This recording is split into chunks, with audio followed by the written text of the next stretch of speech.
episode 3 of the first season of One Season Wonders. I am Jacob. I'm joined, of course, by Steve. Steve, happy Christmas, Steve, because we are recording this on Christmas Steve. It's true. Christmas Steve, only shortly followed up by New Year's Steve. But that's the only Steves. Nothing else gets a Steve. It's kind of that's a little tragic. Yeah. Well, you know what? You can, there's All Hallows Steve. There's that. Old Hallows Steve. Yeah, that's another one. That's a great Classic gamer tag. Steve. I might steal that. I don't know. That's pretty good. Yeah. Maybe that's when you do your spin-off solo project. That can be the name of it. Yeah, my cryptid podcast. Look, we're building out a whole. So the year is 1972, and then it'll be the next addition to the Double Action Hour Media Empire. Yeah. What's like the smallest version of an empire? Because that's what we have, like multiple things.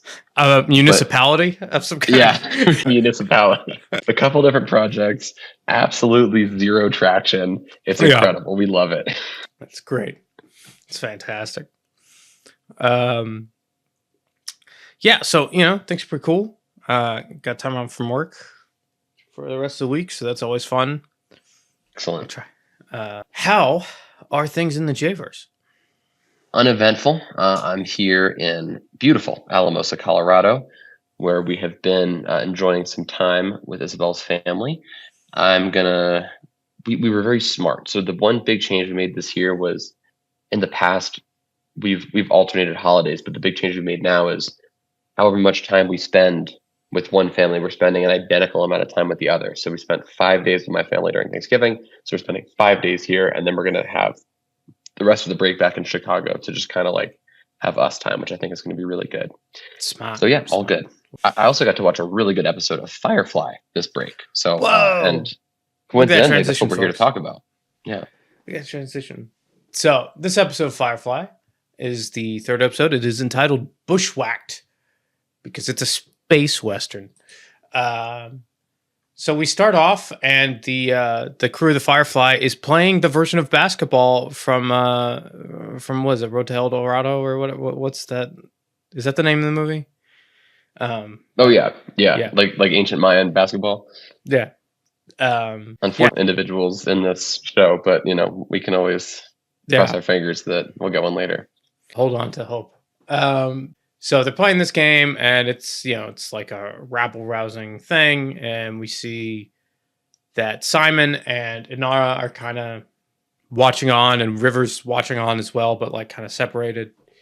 And Simon and Inara have this kind of conversation about like, how's River doing? And this seems to be kind of like a common catch-up that I think we might get in like every episode, where it's like, I don't know, man. I mean, sometimes she's cool, and other times she freaks out.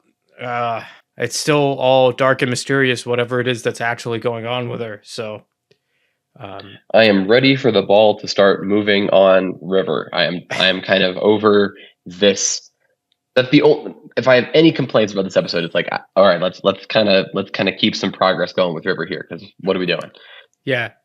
So that ball, it's pretty stationary. I'm gonna give you a warning on that one. We do get somewhere. She's just going to be like the whole episode, the whole season. She's just going to be like, ah. Yeah. River never gets like okay. Like, oh my god. Yeah. Like, does she get like more coherent? Yes. It kind of varies. It's kind of what he says, where it goes from episode to episode. But yeah. Anyway. All right.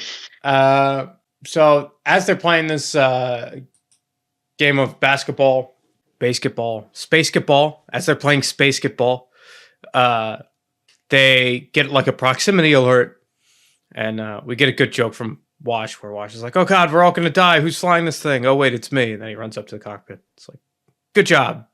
Like, I don't know what commentary to add to like good one-liners that they do, where I'm like, that was kind of funny, good job, here's a sticker. It's like, how do we make fun of a thing that's making fun of itself a little bit? It's hard to say. It's tough. I mean, we've had a pretty good. That's the good thing about Lucha Underground, is it was like equal parts good and like dumb, so we could make fun of stuff and also genuinely appreciate stuff. That's why when we looked at the docket for One Season Wonders, we had to really make sure that we had like some true schlock in there. Yeah. Inhumans is coming soon, folks. Oh man, I'm gonna have so many rants. Very upset. Anyway. I love this. I don't want to be done with Firefly. I'm having so much fun. Yeah, it's like, oh sweet. I like to be like, oh, I get to watch another episode this weekend. I know. Yeah. I love like it doesn't feel like like work. You know, like I mean, obviously it's not work. Like we do this for fun, but like sometimes, and not to Lucha Underground was sometimes a little bit of a slog in the watching process, because like I would just have especially to like on your constantly end, pause it. I was always like I would like have to pause it every like 15 seconds to like write down like a note from like the match and stuff like that. It was, and I'm sure there's like a better way to do it, but there were times when like I was like, dang, I really got to watch the Lucha Underground episode today, and I have not had that feeling so far with Firefly, and I don't think I will. Yeah. If anything, I get a dang, I shouldn't watch the next episode yet. That's usually I had that yesterday. Yeah. But anyway, so this episode, it's a derelict ship, and they talk about how it looks like it was like a sort of like a cheap local ship kind of converted to be a one-way pilgrimage, and that they were settlers on board, probably could have been like 15, 20 families on there. Who knows? So they go to investigate. It's creepy and empty. And they find, eventually, I guess we can kind of jump. There's a lot of just like looking around the ship and trying to figure out what's going on, I guess. There's one thing that I want to mention, which is just like the river stuff here. Yeah. Because like there's something going on with River. We see that there's some kind of like her moments of not being lucid don't seem to be as random as we maybe initially thought. There seem to be like, she seems to almost be like reacting to what's going on in the other ship. And I don't know if she's like psychic or something, or like if she like is just so smart that she can like figure out like, oh my gosh, there's like a 99.9% chance that someone's about to attack Jane from behind or something. Like, but we're based on some of the stuff we see this episode, there's more to her. She kind of, for lack of a better term, as delusional as we thought. It seems as though River could sense a disturbance in the Force. Yes. Although I do like the advanced trigonometry. Like I want all of the scenes of her freaking out, but it has like those numbers popping out from because I think it would probably match pretty well. I don't know. So they go on there, and eventually they figure out what's going on, because Kaylee, they're more or less ransacking the ship for whatever's valuable. They find some like really valuable like full on like start your own colony. Yeah, they got supplies. Like a colony starter pack. Just like, oh nice. It's like they got the blueprints to start your own colony or whatever. And it just looks like 4 crates. It's fine. So they're like, oh, this is the most worthwhile shit. Like, we'll just get this and leave. At which point River, who is now like semi-consciously wandered onto the ship, she like appears behind Mal and is looking straight up. And Mal's like, oh, shit. And we see there's a bunch of hanging bodies on not 15 to 20 families worth.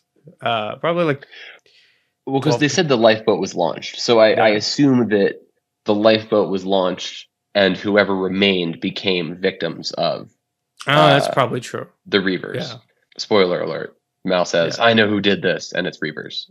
Yeah, it's kind of, it is it as obvious for you watching this throughout? I just assumed. I was like, we haven't really heard about any other threats in that way. Like, so I just assumed it was Reavers. Yeah, there's no mechanical problem, and everybody up and left immediately.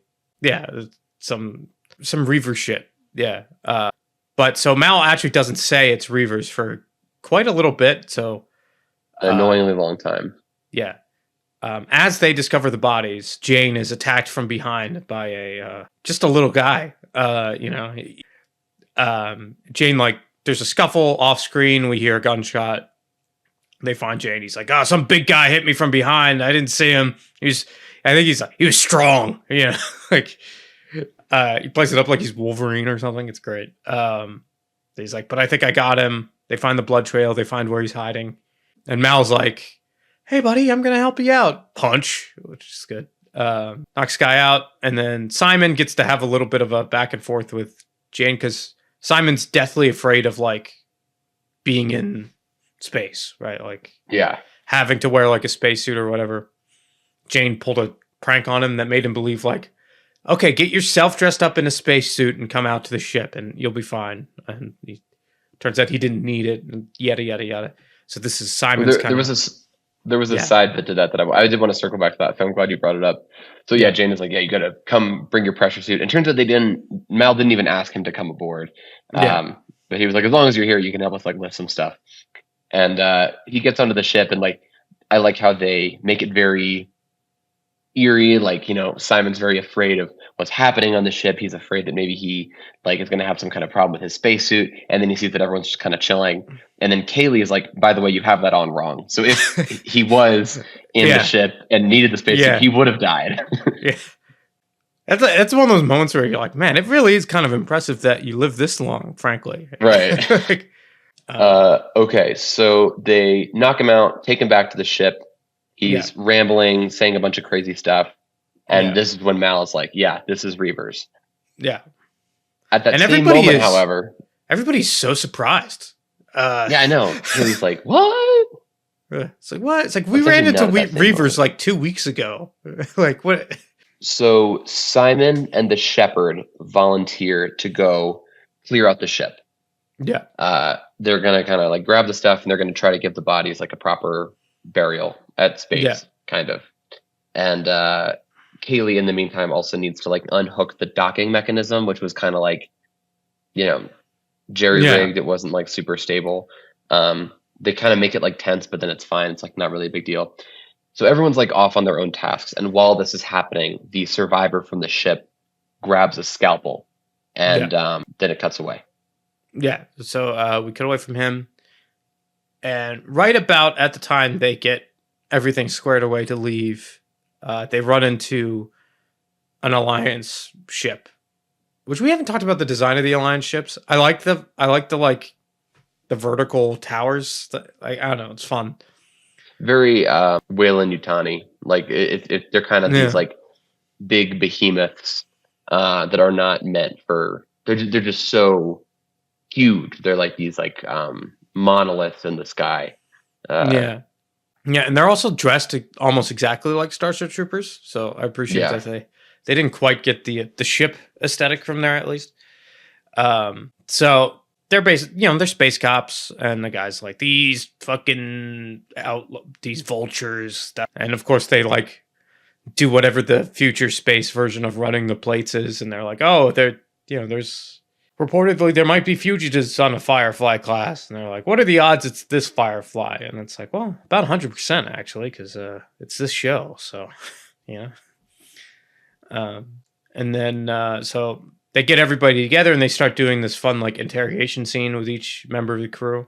Sans, River, and Simon, of course, because after a tense thing where Simon thinks that Mal is going to like turn them in for bargaining chips, it's revealed that that's not what happened, and Mal essentially put them in the void suits, space suits, and just like told them to hang out on the hull of the ship on like the opposite side that the Alliance ship can see. It's a good plan. It's a good plan. I don't love the like. There's a couple like the jerry rigged or the booby trapped like latching rig is another one. Sometimes this show likes to introduce things just to resolve it in like 2 seconds. Something I've noticed. I'm like, oh, okay, that was nothing. Okay. And it's even harder on a rewatch, I think, because like I remembered the scene of them like hiding on the. So when he's like, "What do you want me to do?" and he's like, "What are you gonna do? You gonna turn me and my sister in?" I'm like, "Okay, can we move on?" Yeah. I mean, it's just one of these like I don't know. They're just trying to get to that. It's a TV right? thing. Like it's, yeah. Damn you, broadcast television. Where are we here? So we're currently on the interrogation. So the crew get interviewed. There's some fun moments where like Zoe's being really like tight-lipped. She's like, I'm not going to tell you anything. It's none of your business. And he's like asking her about like, how long have you known your husband? And she's like, I'm not going to tell you that. And then it cuts to like Wash's interview, and he's like telling them everything, because he just, I mean, not in like a bad way. He's just like rambling about how much he loves his wife, which is like so adorable. Yeah. Have you ever been with a warrior woman? And like Alliance Commander's like super uncomfortable. Yeah. This is one nitpick that I have, which is like the resolution to this episode. Yeah. I'm not going to go into too much detail about it right now, but like kind of hinges on the fact that this Alliance commander, it's his first tour out in the Outer Rim, so he hasn't seen like the depravity that can happen out here. Yeah. But I feel like it's an idea that gets kind of introduced pretty close to the end of the episode. Like I wish that we had some more, because they even mention like he's kind of like, oh yeah, like we're just gonna. He kind of acts kind of casual about looking for River and Simon. He's like, yeah, we'll just shoot him, like whatever. Like Yeah. I would have preferred if they really established him as being like super by the book from the beginning, and like maybe had him like have some dialogue with his crew where he's like, this all has to be according to regulation or whatever, and like because Mal said that later, and I was like, oh okay, Yeah. and then it ended up kind of being like the lesson that we end on at the end of the episode is like, these Alliance people, they just aren't ready when they come out here for the first time. But I just don't felt like that had been actively foreshadowed. Yeah, well it felt enough. like it was. I think even if you'd like gotten rid of that line, I think it still would have worked.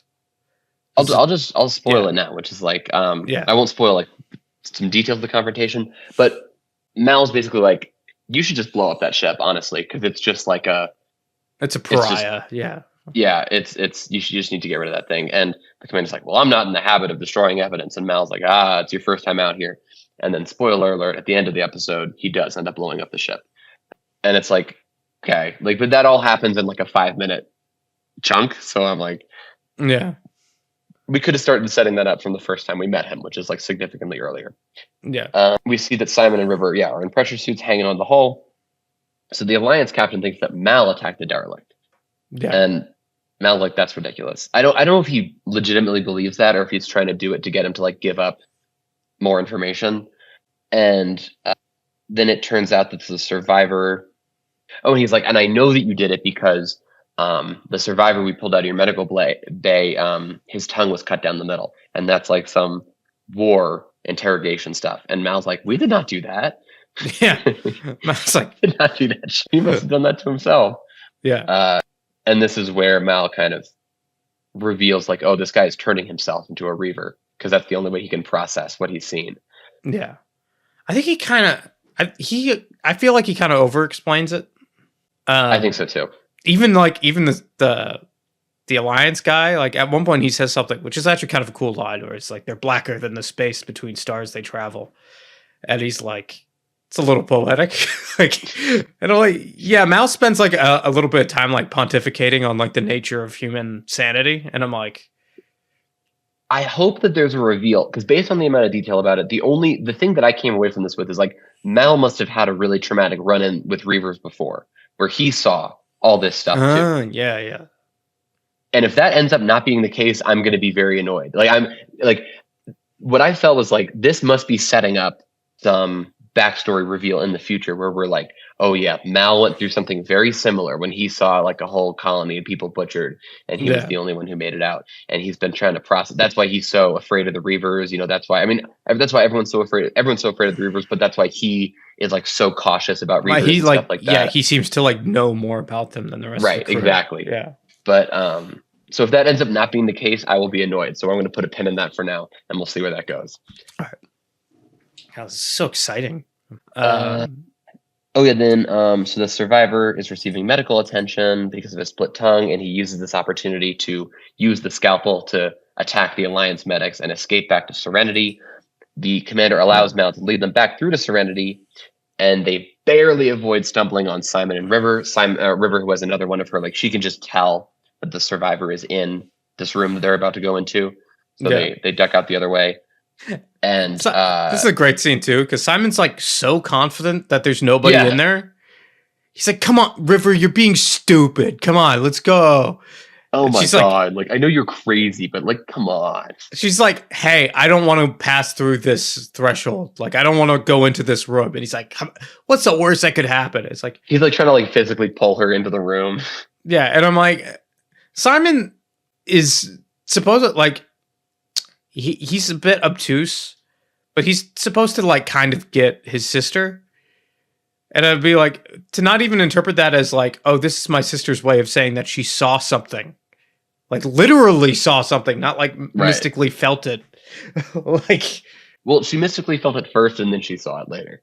yeah, and then like, and then and then like a second later, he hears Mal and the Alliance coming, and that's when they hide. And I'm like, yeah, man, maybe she heard that first. You fucking Jesus Christ! You don't have to believe in magic, man.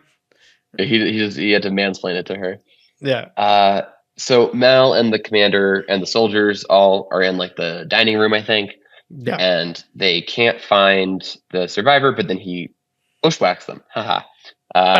Cuts one of the soldiers' throats, tackles the captain, and we see the horrible things that he's done to himself. He's like cut holes in his face and like stapled them or something. And he's like, yeah. Whatever face you imagine me making while I made that noise is the face of this guy. Is the thing this guy's doing. So then Mal snaps his neck, and the captain's like, damn, you were right. They confiscate the cargo, but they let the crew go. And as the episode ends, we see the crew flying off into space and watching the Alliance ship blow up the derelict. Yeah, and we find out it's like, and of course they couldn't let him keep the super valuable, the not luggage, whatever. Yeah, I mean, we gave most of our thoughts while we were like going over it, like just in terms of there's a little bit of a. I liked this episode a lot, but there were a few issues of like quick setup and payoff in a way that made things a little less impactful. Yeah. I mean, obviously they were like pretty limited at the time for like episode count, but I would have really dug this being a 2-part episode. I think so too. Cause I think to have like, there's a baby reaver on the ship and we're all arrested going on at the same time feels a little busy. I would have liked there to be 2 survivors. I just think that would have made it because like I wasn't on like I just had a tough time taking like the threat of the one guy seriously. Like I understand like he's going so fucking crazy, but like you know, they've got like 2 soldiers, the commander and Mal in that room, and I'm like, I'm not really worried about this. Like even if, you know, like just from the way this has been set up, there's no way that one crazy ass dude is taking out all these people. If they had made it 2 survivors, I think I would have felt the threat a lot more. And I think there's more you could have done. Like, cause you also could have had some scenes with the 2 of them interacting with each other and like being crazy on crazy. And I think that would have been worked even better if it was a 2-parter, like you mentioned. Yeah. That could work, or like if they maybe, cause it's tricky cause they want him to seem harmless for most of the episode, right? Right. So it's hard to like set up the danger while also downplaying the danger. Right. Because if it had been like a 6'8" dude and he'd like rammed his head into the glass when they were talking about him or something like that, you know, like he's like clearly freaking out. Like they'd be like, yeah, maybe the reveal could have been like, they think he killed everybody. And then Mal figures it out. Instead of it being just like a dumb thing that Jane thinks, where he's like, yeah, one guy killed everybody on the ship and then launched. But really kind of like nitpicking and needling issues here. This is like a pretty well constructed episode. Kind of funny, like way too ambitious, like tonally for like a primetime network television series. Like this was airing on Fox at like 8 p.m. or something. Like they're like, he mutilates his face, and like I'm like, he eats your innards. Like, I mean, the whole show, and I like this. The whole show is very Star Trek, you know. Yeah. Like because when I was a kid, I would watch Voyager, and this was a very similar feeling to how it felt watching Voyager. Because like Voyager would like have like an episode where everyone was like, this is the episode where like we use the holodeck to have like a luau, and then the next episode was like, this is the episode where we get fucked up, like. And this show kind of gives me that same vibe where, you know, all out of nowhere, something just like really dark will happen. but it's still like a little corny even when it's really dark. And Yeah. I like that. You know, I mean, it's a little nostalgic for me, but I guess the whole thing is nostalgic because it's 2002. Yeah. I'm enjoying the show a lot so far. I don't think we're scoring these episodes, but if we were, I would give this a solid thumbs up. Yeah, this is we don't have any sort of like funnily topical Mascaris ranking system. Maybe we should figure that out. We should just rank the season once we get done with the season. That's a good idea. Yeah, we'll figure out. How many wonders would you give this one season? You know what? Maybe that's our gimmick is how many seasons we think this show should get. That's fun. That's a good idea. Yeah. It's like, I think this show should be on for 15 seasons and suck after the first 4, but just keep limping on. Fantasy book the whole arc. Yeah. Yeah. Can we do a quick interlude before post? All right. Yeah. Should I pause the recording and come back? Nah. BRB. Ladies and gentlemen, he's pooping. He has returned. Yeah, the whole time. What were you talking about? The one thing that we're trying to work on is I introduced Isabel to sushi. She really likes it, but we're just still trying to figure out. So like we're here in Alamosa, Colorado, not an ocean in sight, and she's like, "I want sushi," and I'm like, "That's just not gonna go well. Yeah. It's just not. It's just there's no way that is good sushi." Yeah, so that's the struggle we're in right now. Yeah, but just fly back. But Trent, I mean, even Chicago. I mean, you're pretty middle. We got Lake Michigan right there. There's a ton of freshwater fish in there. Yeah, and also it's got like advanced technology. They don't have advanced technology in Alamosa, Colorado yet. No, not quite yet. All right, post podcast or post Firefly chit chat. Should we do non-wrestling Rex? Because I got some other stuff to talk about as well as that I still want to talk about on the podcast. Okay. Yeah, I got. I actually finished an audiobook this week. Ooh. It is Ashes of the Imperium. Nice. It is it's the first book in a series from Warhammer that they're calling The Scouring, which is like, it's kind of like the first book in this certain particular like time frame that they're doing. So it's like not really a good place to hop on because there's a lot of like leftover stuff from the previous time period that they're kind of dealing with, but it's kind of like it's like a post-war situation. Like the first chapter of the book is literally a guy like running from bombardment after the final battle's been lost. He's like, "Oh shit, oh fuck, oh no, we were supposed to win. This sucks."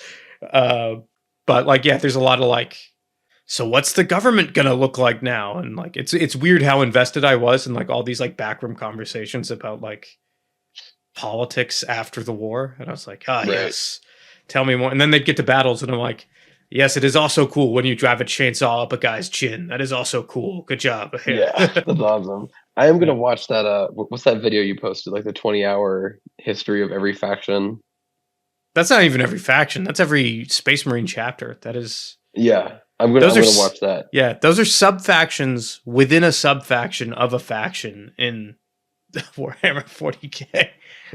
Yeah, I've got that on my sleep playlist. Yeah, I'm gonna listen to that. It's good. I'm still reeling in recovery from, you sent me a Warhammer meme like 2 months ago, and I'm still trying to figure that one out. What was the meme? It was the putting the purification seal on a Jeep to make and praying to the Omnissiah that it still runs. Oh yeah. I thought you would like that. It's like this is I was hoping. This is ball. This is Jano's ball. I'm question mark. I'm trying to figure it out, man. I'm doing my best here. I feel like like an elderly relative who's like, the kids like their Warhammer 40K, don't they? Like, yeah. You have a new appreciation for when you try to talk to somebody about Star Wars. Yeah, literally. When I went to visit my brother over the holiday, his my sister-in-law was like, "Oh yeah, your nephew, he's like super into Star Wars now, so he's been watching a lot of that." And she goes, I hadn't watched it up until now.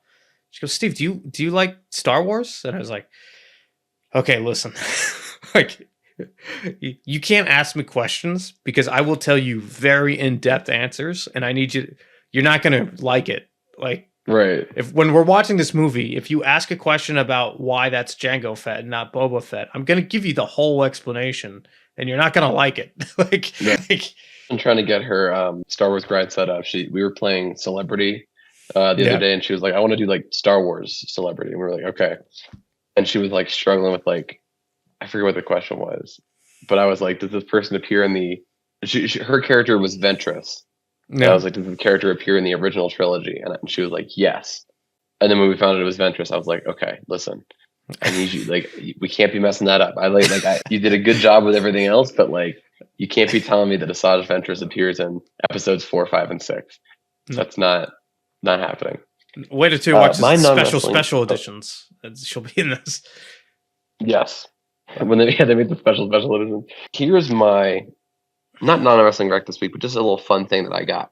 So I Yeah, went to a comic book store here in Alamosa, and they've nice. got some crazy collection of back issues, like no trade paperbacks at all, just Nice. a ton of random issues.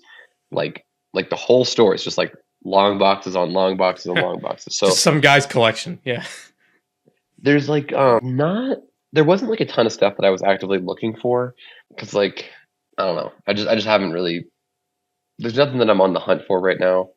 Yeah. But I did pick up this issue of Alpha Flight that I had when I was a kid, Nice. which was fun. I just picked up like two random. I just like they had a lot of Superman. So it's just like I just wanted to pick like two like really random Superman stories that just looked like a fun time. So this Yeah. is one where Lois and Lana have been uploaded into a computer and then they're getting deleted off the computer. I love No. these covers because I know that this is probably not what happens in the book at all. Yeah. And then this one where Superman's fighting some villain I've never heard of. The And then I JD found Rockefeller this and just like Stormwatch issue 1, which is just like oh yeah. peak '90s vibes. Oh yeah. So I just wanted to check that out. Look at the arm on this man. What is that? Look at it. Fantastic. So that's what I picked up. But my non-wrestling rec this week is Downton Abbey because Downton Abbey is so good. Uh, Watched episodes 1 and 2 back with Isabel. It was her first time watching Downton Abbey, and oh my gosh, it's just a great show. Hell yeah. I don't actually know what that's about. I don't know. It's like a soap opera, it's like a prestige drama soap opera kind of thing about like a aristocratic family in the early 1900s and their servants, and it's very interesting. It's a very good show. Yeah. It's I think it could be enjoyed by anyone. It's just it's a little bit of a slow burn. Like Yeah. the episodes are like long, but they are and they're not like they'll have like one big payoff per episode, but Yeah. it's always a really good payoff. Yeah. So like we were watching most of the first episode, and Isabel was like, "I hate this," and then we got to the end, and she was like, "Whoa, okay, I want to watch another." So it's good. Yeah. Good. Hell yeah. All right. Yeah. I did. Outro. I also watched. Oh, sorry. Never mind. Sorry Not to pause outro. the outro. Sorry. No. No. For long enough that I thought Don't we click were away. Yeah, wrapping it up. that's my bad. I also watched the new Avatar movie. That was also my double action. Tell me rec. about that. It's pretty good. I think this one has more. This one is more fun, or not fun. I guess more like schlocky than the second one. Like in a fun way. Like it. Yeah, we spend a lot more time with Quaritch, who is the like Mr. Military Industrial Complex man. Right. And how he's sort of like going off the rails in this movie, and it's kind of fun to watch that happen. I still think the second one's my favorite one, but this one was good, and also like, of course, like the visual effects and the scale and the music and I'm actually strangely invested in these characters. Like I actually give a shit what happens to the little Sigourney Weaver clone girl. I'm just like, what's going on here? What is this? And there's one scene in the movie that made me go actively, what the fuck, out loud in the theater. So there's that. That's always a good In a sign. good way? And it generally, like a genuine, like flabbergasted, I have no idea what the fuck you guys are doing right now way. Like, Okay. I still like the movie, but like that one scene, I was like, I can't believe you put this fucking scene in the movie. I can't believe. There's actually a couple of those, but the first one was like, I can't believe you put the scene in the movie, and I'm so glad you did. And then the second one is like, I have no idea what this means, man. I'm very confused. But I have still seen 0 Avatar movies. They are as good as Return of the Jedi. That is Okay. like when I was trying to think of like, because there's been, my algorithm's been infected with Avatar discourse, and I'm like trying to think of like what the quality level is of these movies, because like I do genuinely enjoy them, but I also like I'm not gonna like go parading around with my Avatar merch, So I'm like they're competent, like thematically, and they're big, broad strokes action movies. I'm like about Return of the Jedi. Didn't the second one like just come out like last year? 3 years ago. 3 years ago? Yeah, it feels like Wow, shorter that feels because so there was recent. like, yeah, it feels a lot shorter because the first one was in like 09, so there's like a Right, huge yeah. gap and then like a normal one between these two. But apparently Okay, the fourth interesting. one is if it does come out the way they want it to, it's going to be like 4 or 5 years from now. Okay. It's going to be a little bit of a gap. Yeah, they're like, oh, and this movie's underperforming. It's because it's still going to make like $1 billion. Like, right. But people really like this, the Avatar. I'm happy for all the Avatar enjoyers out there. yeah, I might go see it again tomorrow or the day after. I'm not sure. Oh wow, it's not good. Because I saw it in like 3D IMAX, and I think if I had seen it in just IMAX, I would have really enjoyed it. But the 3D, it was just a little bit 3D. Yeah, I can't really roll with 3D. I mean, as far as 3D movies go, this is the best one to do that with. But I still don't think it's like the best way to watch the movie. I'll watch Avatar 1, 2, and 3 when you watch Now You See Me 1, 2, and 3. Okay, I'll figure it out. It's a good deal. Yeah. And it's a good deal for you because you get the elevated experience of watching, as I call them. I mean, I know I've talked about this already, but just to harp on it again, I don't like that they called the new movie Now You See Me, Now You Don't. I think that should have been the name of the second movie. I'm really upset that they didn't call the second movie that, because the second movie is just Now You See Me 2. And that's a big problem for me. I think it should be Now You See Me, and then Now You Don't, and then Now You 3 Me. I think that's how you name those movies. I think that's the way most people have been calling it, right? No, that's just what I've been calling it. I've just called it that to you so much that it's made you think that's what other people are calling it. Gaslit but I'm me the only one like, doing that. Yeah, this is all the discourse about Now You 3 Me. When I originally talked to you about this, I deliberately called it Now You 3 Me like 8 times so that you would have that in your head. But no one's calling it that but me. Much like the man kidnapped by the Reavers, I'm just imitating what I've seen. Yes, you've stared into the void blacker than space. Just like skitter around the ship. Yeah, we'll make it happen. I will watch all the Avatars, and you will watch all the Now You See Me's, and then we will podcast about each of them. Yeah, I should say the third one is also the most memeable. So yeah, because you get so much of Quaritch going off his fucking rocker. But yeah, outro.